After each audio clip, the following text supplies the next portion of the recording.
పిల్లలకైనా పెద్దలకైనా అన్ని రకాల పోషకాలు అందాలంటే ఇలా హోమ్ మేడ్ ప్రోటీన్ పౌడర్ తయారు చేసి ఉంచుకోండి. 1 నెల వరకు స్టోర్ చేసుకోవచ్చు. రోజుకు ఒక 2 స్పూన్లు పాలలో కలిపిచ్చారంటే బాడీకి కావాల్సిన అన్ని న్యూట్రియంట్స్ అందుతాయి. కావాల్సిన పదార్థాలన్నీ సరిసమానంగా తీసుకోవాలి. ఒకే కప్పు కొలతతో స్టవ్ వెలిగించి ప్యాన్ పెట్టేసుకొని డ్రై రోస్ట్ అయితే చేసుకోవాలి.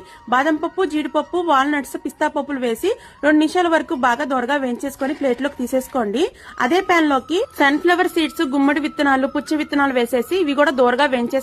ఒక 2 నిమిషాల వరకు వేయించుకుంటే సరిపోతుంది. ప్లేట్ లోకి అయితే తీసేసుకోండి.